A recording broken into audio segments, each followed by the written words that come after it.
Yeah, what happened is that usually the Okavango Delta will flow.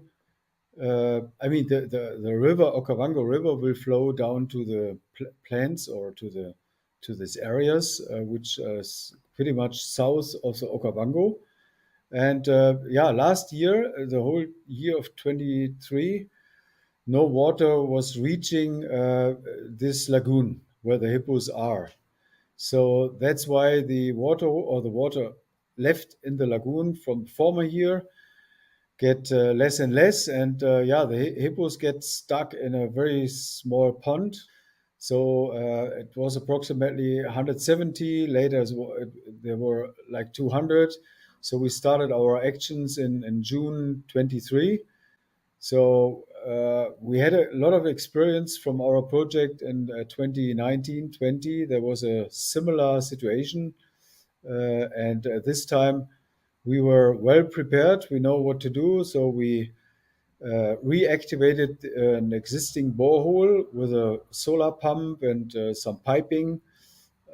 We created a camp where the people can stay, which do the monitoring and the feeding of the hippos, and also control the pump station and maintain the whole operation. So we started to feed the hippos almost every day. Depends on the condition of the hippos, and yeah, then there was some rain season over December, January, which helps us a little bit. But in February and March, there was not a lot of rain. Usually, it's a big rainy season. There was no rain, so the water hole gets drier and drier.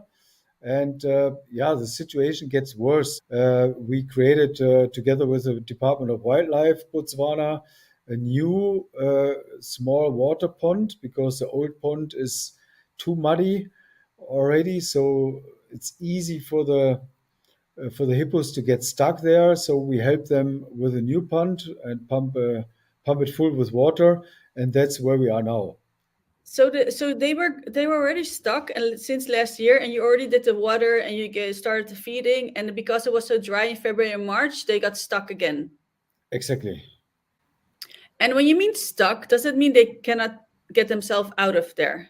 I mean, yeah, I have to say, okay, what means stuck? You have a stuck and stuck because if we say they get stuck in general, means they get stuck. I mean, they get somehow only depend on one water hole, which is a size of approximately 1,000 square meters, 500 to 1,000 square meters. Uh, and if I saying they get stuck in the water hole means if the water get less and less water, it's get more and more muddy, and there's a lot of danger that they really get stuck inside the water hole. They cannot walk out there. We have not reached that point yet, but that's why we created the new water hole next to the existing one in order to avoid the situation where they get really stuck in the water hole itself. And if you is this a long-term solution then, because you have to keep pumping the water? Is it going to start raining or?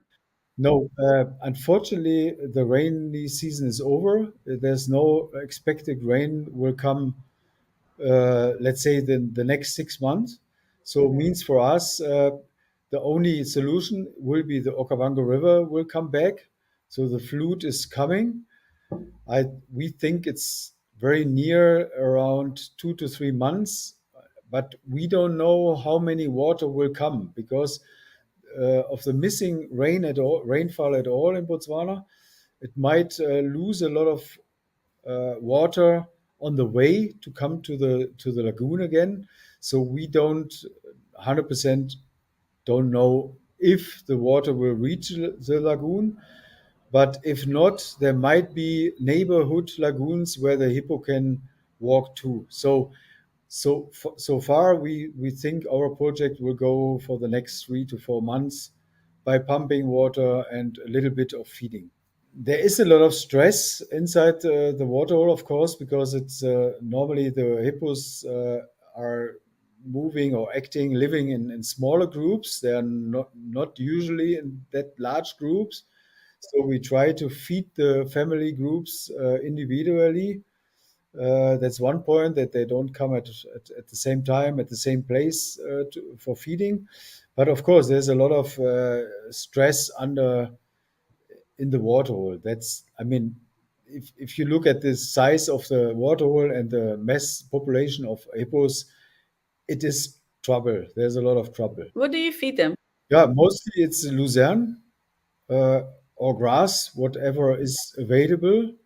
So that's also a problem, that not we alone has a problem with feeding. Also the livestock, the farming, livestock farming, everyone has a feeding problem, because not a lot of rainfall, not a lot of grass growing in the area at all. So it's a lot of pressure for everyone. Like, where does the water come from? It's a borehole. It's just you drill a hole, like I think it's like 45-meter deep, and you have a lot of water underneath the soil.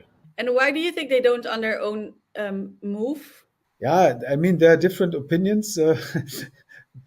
Unfortunately, we cannot ask the hippos, but yeah, I mean, I mean, I think it's a mixture. I mean, on one side, it's a big bigger issue that not a lot of water holes carrying water, and so far they feel probably not too bad in the actual situation. And the risk by walking too far and not find the right place, it's maybe too high for the hippos. But we already see now that approximately 20 to 30 hippos left already the water hole, because they are in a good, strong condition. Sorry, after the feeding period, so they moved already out. So, but also, I mean, we have a lot of babies there, baby hippos. A lot of hippos gave birth, so they have a youngster with them, baby hippos with them, so they might not move too far away from the water